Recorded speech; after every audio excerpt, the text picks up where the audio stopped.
Hello there and a very good evening. You're watching Primetime News on TV1. For the News First team, I'm Dasnia Powder, along with our interpreter tonight, Paraka Gabriel. Let's start off with a look at tonight's headlines. Committee appointed to study Presidential Commission's report on April 21st attack. Sri Lanka to purchase 10 million COVID-19 vaccines. Payment made to import the first batch of 500,000 vaccines.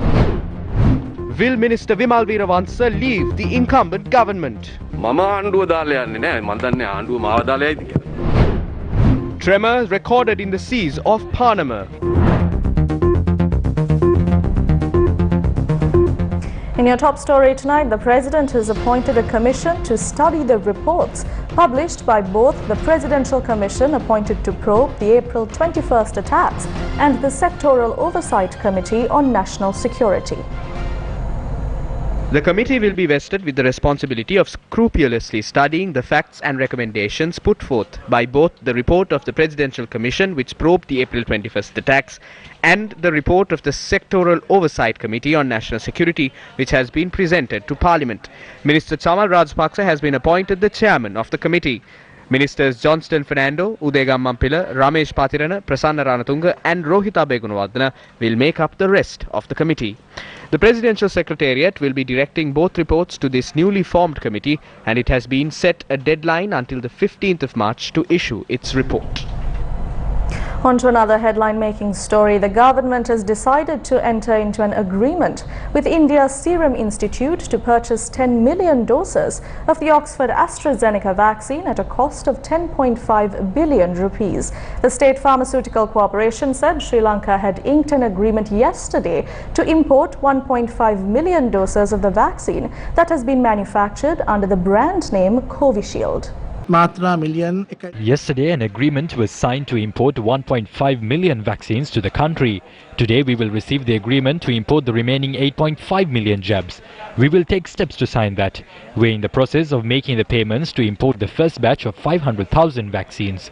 We have received the invoice for the first batch of vaccines as well as the remaining 1 million jabs. We hope to settle both these invoices by next Monday. We hope that Sri Lanka will receive the batch of vaccines by next week.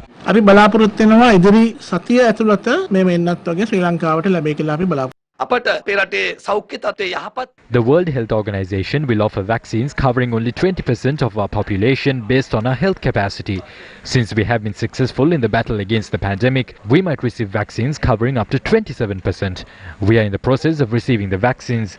We believe that we will be able to complete the vaccination drive by the month of May.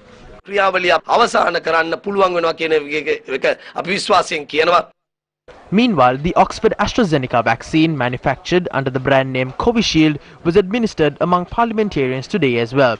Our correspondent reported that parliamentarians Lakshman Kiriyalla, Imtiaz Bakir Maka, Gevidu Kumaratunga, Vijayadasa Rajapaksa, Udayana Kirindigoda and W.H.M. Dharmasena were among the individuals who received the vaccine today.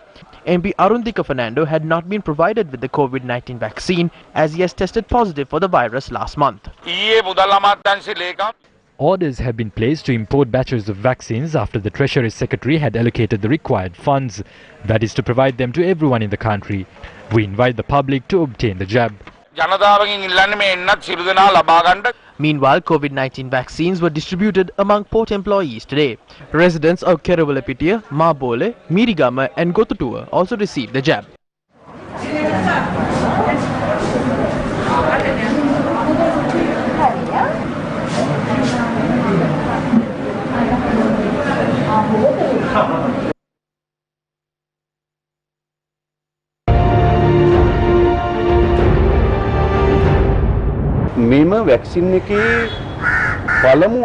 The first task of this vaccine is to reduce the number of deaths. In that case, I believe I should be placed right at the bottom of the list. If you are privileged enough, you can receive the vaccine. But if you are less privileged, your vaccination will get delayed. It's not fair. Our priority should be to use this vaccine to reduce the number of deaths. Therefore, I think we should first inoculate workers in the health sector, both public and private, without discrimination. We should always give priority to the security forces who are fighting hard to curb the spread of the virus. ආණ්ඩුවේ මේ එන්නත් කරන ක්‍රියාවලිය පිළිබඳව ඔබ සෑහීමකටපත් වෙන්නේ නැහැ. Virus රෝග පිළිබඳ විශේෂඥයෙක්. This is in stark contrast to the guidelines provided by the experts on viral diseases. I recently saw a clip where a journalist questioned the Prime Minister of Denmark. He asks the Prime Minister whether he got the vaccine. Then the Prime Minister says his name was at the bottom of the priority list because he is the Prime Minister of the country. However, in our country, it is the complete opposite. The priority has been given to parliamentarians. Not only them, now they have brought up a suggestion to inoculate the security detail of parliamentarians. Doesn't this raise concerns on the political ethics of this country? ඊළඟ යෝජනා කරන පාර්ලිමේන්තු මන්ත්‍රීවරුන්ගේ ආරක්ෂක බටයන්. දේශපාලන සදාචාරය පිළිබඳ ප්‍රශ්නයක් නැද්ද? A tremor with a magnitude of 4 points on the Richter scale has been recorded in the seas of Panama today. The location of the tremor has been identified as an area 26.6 kilometers to the south of Panama and 14.7 kilometers to the east of an estuary of the Kumukan Oya. The Geological Survey and Mines Bureau said that the tremor that had occurred at around 11:14 am today had been recorded in 4 seismometers including Pallakele and Hakmana. The residents of these areas said that they had experienced the tremor at that time. ලොකු සද්දයක් කරන සද්දයක් ඇහුනොත් එක්කම සම්පූර්ණ අපේ වහලෙත් එක්කම හෙළුණා කඩේ. සම්පූර්ණ අපේ කඩේ වහලේ නිම හෙළුණා. මහත්තයා පුටුවත් එක්ක හෙළුණා ඉඳන් හිටියේ. මමත් හිටියේ ගියේ ඇතුලේ. I was inside my house, but I heard a loud vibration from the direction of the sea. I then noticed that it had rocked the roof of my house. When I rushed outside and met with the neighbors, they too had experienced a similar situation.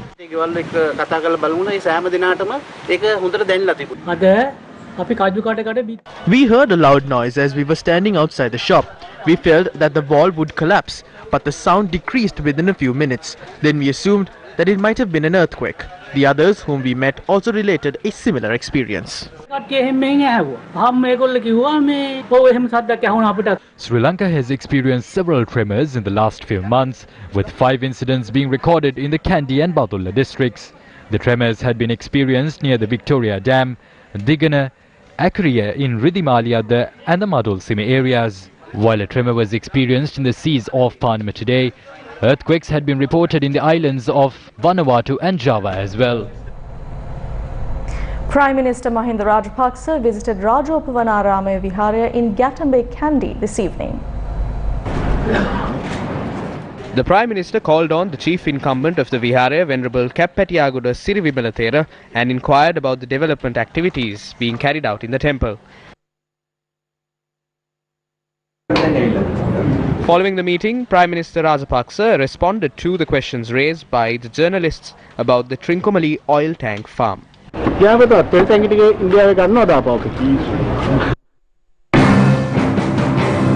Issuing a statement, the Indian High Commission in Colombo has conveyed India's expectation to jointly develop and operate the Trincomalee oil tank farm in line with a memorandum of understanding signed between India and Sri Lanka in 2017. The statement refuted media reports stating that the memorandum of understanding on jointly developing the oil tank farm has been scrapped. It noted that India looks forward to engaging in formal discussions on the matter and expedite the implementation of their outcome to mutual benefit. The statement had been published in the wake of recent remarks made by Minister Udaya Gamanpilla, stating that Sri Lanka would reacquire the Trincomalee oil tank farm in the coming days. But yesterday, Minister Gamanpilla had said that the oil tank project would be developed while allowing Sri Lanka to hold a majority stake in the entity. We have clearly mentioned that we would not disown our national resources. If a decision is to be made on the Trincomalee oil tank farm, then the relevant subject minister must inform the cabinet of such moves. Once the cabinet is notified of the matter, we can make an announcement. But we must not make statements based on assumptions. Minister Udaya Gamanpilla has held discussions on that matter. He has drawn his attention towards that. This was a mistake committed by the United National Party. This might hurt the opposition, but we can't help it.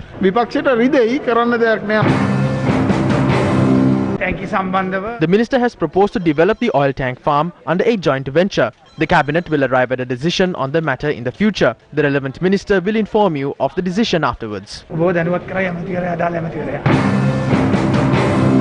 ව්‍යාපෘතියක් වෙන්නේ නැහැ මොකක් හරි තියෙන්නේ. A project will not take place. They're paying a tax for the oil tanks. We have to supply oil to these tanks.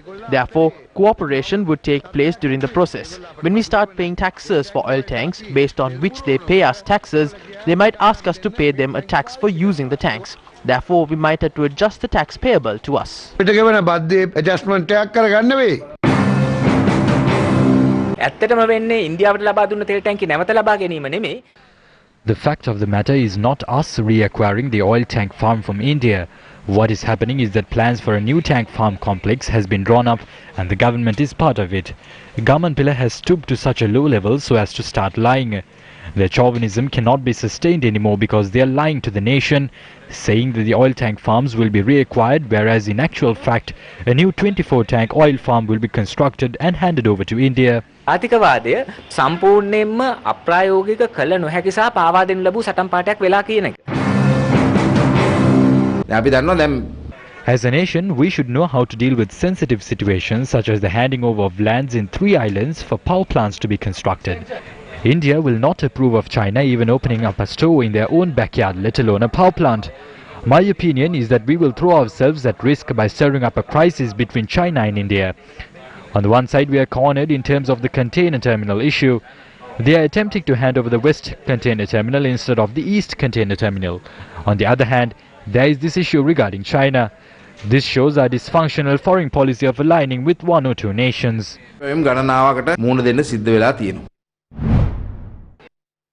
Meanwhile, Minister Vimal Veeravansa met with the Consul General of India's consulate in Hambantota, PR Dipin, at an event in Tangol yesterday. The event to facilitate the top performing entrepreneurs in the southern province was organized by the Indian consulate in Hambantota and Southern Provincial Development Authority. Indian Consul General PR Dipin engaged in numerous activities in the southern province during the past few days. He recently laid the foundation stone for an estate housing project in Gaul on the 15th of February. The event was graced by several ministers and MPs, including State Minister Jeevan Tondaman. On the 5th of this month, the Indian Consul General also met with Himali Ratnavira, Divisional Secretary of Gaul, who was awarded the Outstanding Public Officer of the island for the year 2020. Cabinet approves the handing over of 3 islands in the north to a Chinese joint venture for a hybrid power project. India expresses concern about the project being implemented in the islands of Delft, Nagadeepa and Analeitu by China. The contract for the project has been awarded in accordance with an international bidding system, says the Chinese embassy in Sri Lanka. Newsfirst team visits the islands of Delft, Nainathu and Analeitu, a revelation that lands have been allocated for the proposed power project in all 3 islands. The government says there is no proposal to reverse the project. Will the Chinese project in the northern sea islands cause a diplomatic crisis? For your attention.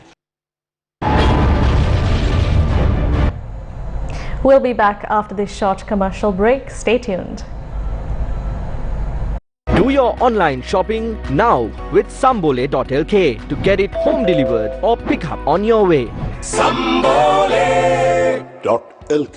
Back to the news, still in local news. During the last few days, diverse views have been expressed by government lawmakers following a controversial remark by Minister Vimal Veeravansa on the leadership of the Sri Lanka Podujana Peramuna. Parliamentarian Kumara Velgama expressed his views on this matter today. There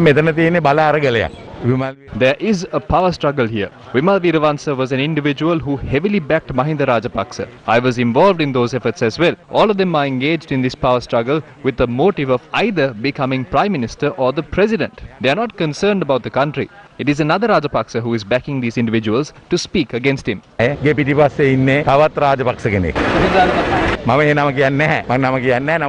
I don't want to reveal the name, but it is another Rajapaksa. There is a conspiracy in the politics that they are involved in today. Their camp would collapse after Mahinda Rajapaksa steps out. That is why I urge that a young leader is required. Regardless of whoever it is, a person who loves the country rather than financial gains must be appointed as a leader. Given the current situation, we don't know whether the Chinese would contest our upcoming election. At the same time, we don't know whether Indians would also contest the elections. This is because anyone can contest the poll due to the removal of the dual citizenship clause from the constitution. The removal of this provision is the biggest mistake that they have done. After bringing a dual citizen into power, everyone is making a massive hue and cry over this clause, as the Chinese and Indians can also come into power.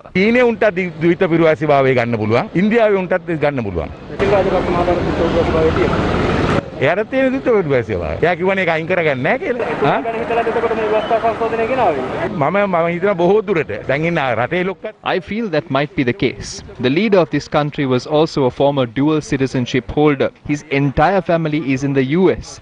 The members of the Sri Lanka Podujana Perumuna do not have any emotional attachment to the government anymore, but they continue to remain in power due to their greed for power, while knowing that they would lose out on several perks and privileges during the next 3 to 4 years. I know the intention of these individuals. I cannot identify any individual who truly loves this country. They are only in love with power and money.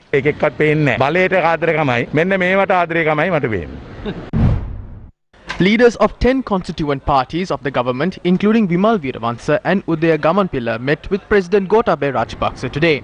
Following the meeting, the party leaders said that an agreement had been reached to hold discussions with the president once in few weeks.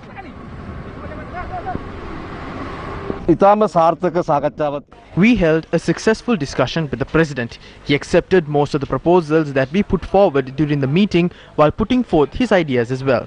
In addition to that, he also expressed his willingness to hold discussions with us once in few weeks. තුමා ප්‍රකාශ කරපු කාරණේ සම්බන්ධයෙන් ස්ථාවරයේ තාමත් ඒ විදිහටම තියෙනවද? නිසක වශයෙන්ම අපි ඒ පිළිබඳ කරුණුත් එතුමාට මේ අවස්ථාවේදී ඉදිරිපත් කළා. එතුමාට පොදු ජන පෙරමුණේ මන්ත්‍රීලා මට කරගෙන ගහන එක ගැන අනේ මේකට වැදගත් දේවල් කතා. Minister Vimal Weerawansa told reporters today that he had no intention to resign from the government. He made these remarks during a meeting at the Narayanpeta district secretariat to develop local industries. We hope to carry out administration in a smooth manner under the leadership of President Gotabaya Rajapaksa and the leader of the government, Prime Minister Mahinda Rajapaksa. If there are any shortcomings in the process, we will take steps to rectify them in order to run the country smoothly. We are holding talks with President Gotabaya Rajapaksa to ensure that we will fulfill the aspirations of the people. We are holding talks within our party for the sake of maintaining unity. අපි පක්ෂ හැටියට එකතු වෙලා සාකච්ඡා කරන්නේ. ඒකේ ඔබතුමා තව දුරටත් ඉවසන එකද කරන්නේ? ඇයි මට නිකන් ඉවසන්න එපාද? ඔබතුමාලානේ ජේෂ්ඨයෝ මේ ආණ්ඩුව හදන්න. දැන් පසුපෙළ මන්ත්‍රීවරු 100ක් එකතු වෙලා ඔබතුමාට පහර දෙන්නේ පසුපෙළ මන්ත්‍රීන් තමයි භාවිතා කරන්නේ. මම නම් මේ මන්ත්‍රීවරුන්ට දොස්. I don't want to blame those parliamentarians. They could be acting on the instructions of someone. It is that individual who has left these parliamentarians helpless. තමයි මන්ත්‍රීවරුන් අසරණ කරලා තියෙන්නේ. කොයි මේ දැන් ඔබතුමා දිගින් දිගටම නැගිනගිර වරාය නැගින කාර්යාලයට සම්බන්ධව අදහස් පළ කරා. ඒකට මේ ඒකද මේකට හේතුව. බොහෝ විට ඒ කියන්නේ කාට හරි ආණ්ඩුවේ කාට හරි ඕනෝනාද මේ විකුණන්න බදු දෙන්නේ. සමහර විට කියන්නේ ආණ්ඩුවෙන් දිගටම ඉන්න පුළුවන් වේද මේ සමහර පිරිස් එක්ක. මම ආණ්ඩුව දාලා යන්නේ නැහැ. මම දන්නේ ආණ්ඩුව මාව දාලා යයිද කියලා.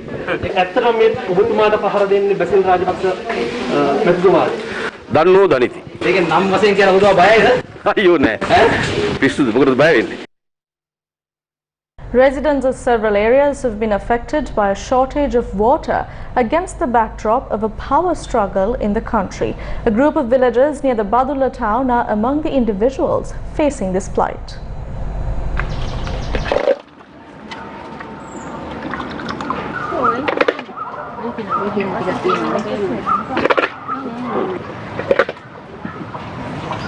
රෑ 10ට 11ට වෙලාව බල බලා වෙලාවට ඇවිල්ලා අපි වතුර ගන්න මහත්තයයි. ඕන මහත්තයා මෙහෙම තමයි වතුර පුරවන්නේ. මේ කෝප්පෙන් ඩිංග ඩිංග ඩිංග ඩිංග දාලා මේ කලයට පුරව ගන්නවා. එක එක පුරවගෙන යනකන් ඉඳලා එක එක ගන්නවා. ඒකවල හඳුත් වෙනවා. වතුර වෙල්ට. The village of Dematawalhina in Haliela does not have sufficient water despite being located near the town of Badulla. As a result, these villagers are forced to trek several kilometers in search of water. They say that authorities have failed to provide a solution to this long-standing problem during the last 70 years. This is the current state of a water-related project that had been launched in 2014.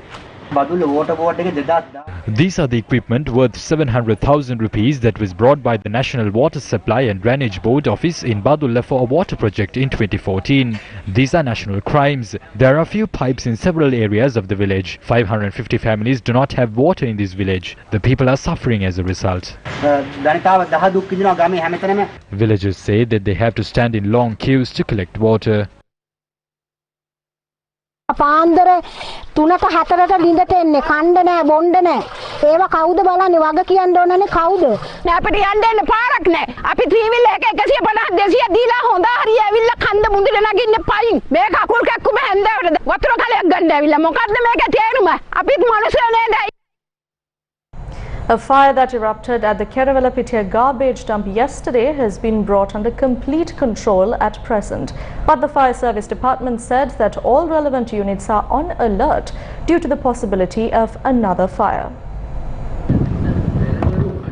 The fire had erupted at the 4-acre Keravalapitia garbage dump containing polythene and plastic. The army, police and personnel attached to the Fire Service Department were involved in a strenuous operation to douse the fire. Firefighting units managed to contain the fire that had been ablaze for nearly 3 hours at around 11 p.m. last night. The 15th Drone Regiment of the Sri Lanka Army's artillery unit also joined the operation. The dumping of garbage in Keravalapitia is taking place on land owned by the Sri Lanka Land Reclamation and Development Corporation on the borders of the Muthurajavela wetlands. Environmental groups point out that the garbage at the site has exceeded its capacity. Around 1,200 metric tons of waste are dumped into the site daily without being classified based on their material. However, Colombo Municipal Commissioner Roshani Disanayake said that waste from the Colombo municipality limits has not been dumped at Keravalapitia since this year. We haven't dumped this garbage at any site since the beginning of this year. You know that a plant has been constructed to convert waste to energy. This was constructed as a solution to the waste disposal problem in the Colombo municipality limits. Since January, we have been dumping garbage at this waste to energy plant. All these garbage have been converted into energy. However, our cameras captured the manner in which garbage was being dumped in Keravalapitia today as well. A heavy-fueled gas turbine is located near the Keravalapitia garbage dump that is also in close proximity to the sensitive ecosystem of the Muthurajavela wetlands. Recently, we saw a waste-to-energy plant had been constructed in the country. They said the waste from Colombo is insufficient to operate the waste-to-energy plant. It is against such a backdrop that a fire had erupted at the Keravalapitia garbage dump. Recent fire has stirred up several concerns. In July 2017, a large-scale local establishment had taken steps to dump garbage at the Muthurajavela reserve, but a Supreme Court order was issued against the dumping of garbage at the reserve that year after the movement to protect the Muthurajavela reserve went to court. That is when they started dumping garbage at the boundary of the reserve.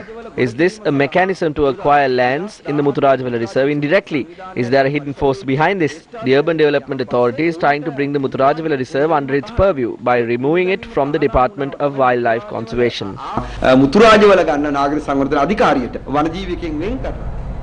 A couple was nabbed with narcotics worth nearly 20 million rupees in Bandaragama today. The police said that the suspects had been arrested with 11 grams of heroin and 1.7 kilograms of a controlled substance identified as ice.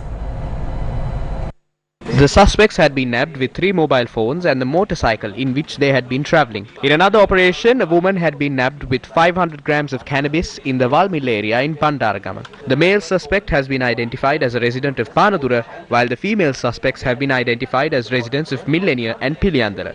According to the police, the drug racket had been carried out for a prolonged period of time at a rented house along Gamunu Mawatha in Bandaragama.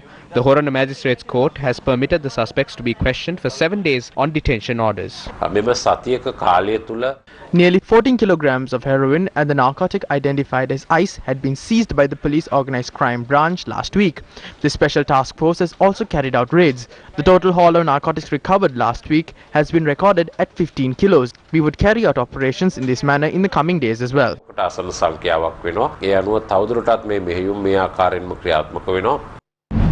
Meanwhile, the police said that an organized gang of criminals who uses three-wheelers to commit robberies have been arrested. සංවිධානාත්මකව මේ අපරාධ සිදු කරන කල්ලියක් අත්අඩංගුවට අරගෙන මේ වන විට We have been able to resolve 20 crimes after we arrested this group of criminals. The team which investigated these cases have been able to arrest this gang successfully. They were mainly active in the Colombo South Division.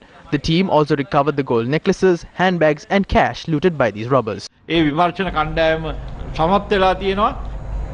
More news on the other side after this commercial break. Stay tuned.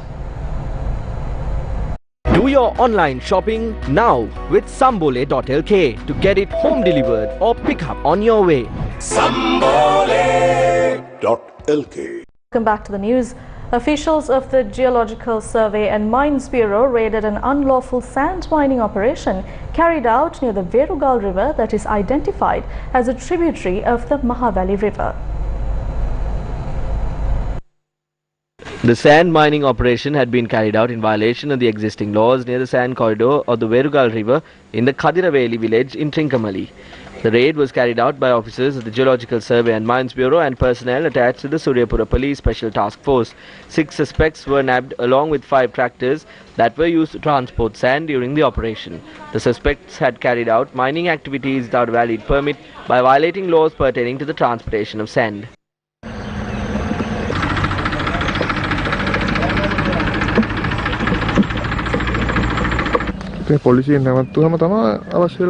Fines are imposed only if the police inspect the vehicle, otherwise they transport large amounts of sand. Earlier they used to print the vehicle number on the transport permit, but now they let the driver write the vehicle number on the permit. Under such circumstances, you can use the same permit for 500 different lorries. If the police stop the vehicle, they can write the number of their vehicle on the license. The British High Commissioner to Sri Lanka, Her Excellency Sarah Hulton, says the core group on Sri Lanka will take forward a further resolution to promote reconciliation, accountability and human rights in Sri Lanka at the upcoming Human Rights Council session. The UN core group on Sri Lanka meanwhile says that more needs to be done to address the harmful legacies of war and build sustainable peace in the country. Issuing a joint statement, the core group, comprising of Canada, Germany, North Macedonia, Malawi, Montenegro and the United Kingdom, welcomed the progress made by the Sri Lankan government in rebuilding infrastructure, demining, land return and resettling internal displaced people. The statement added, it has been important for the core group to work collaboratively and constructively with the Sri Lankan government over the last 5 years and that it has engaged with Sri Lanka in preparation for the council. Adding to the statement, the core group intends to present a resolution to promote reconciliation, accountability and human rights in Sri Lanka. Meanwhile, Minister of Foreign Affairs Dinesh Gunawardena said that solutions to the internal matters of Sri Lanka should be provided based on the constitution of the country. In a statement issued by the Minister of Foreign Affairs, the minister has said that the Presidential Commission to inquire into allegations of human rights violations reported to the United Nations Human Rights Council was also appointed on the same basis. Ranga Dias, an assistant professor of mechanical engineering at the University of Rochester, has been selected by the Time magazine for its 2021 Time 100 next annual list of 100 individuals who are shaping the future of their fields and defining the next generation of leadership. Dias was selected among 19 leaders in the Innovators category for his creation of a room temperature superconductor. The goal of the new research, led by Ranga Dias, who is an assistant professor of mechanical engineering and of physics and astronomy, is to develop room temperature superconducting materials. Dias says developing materials that are superconducting without electrical resistance and the expulsion of magnetic field at room temperature is a quote-unquote holy grail of condensed matter physics. And that's a wrap of Primetime News for tonight. For the News First team, I'm Dasmi Atada, along with our interpreter Taraka Gabriel. Good night.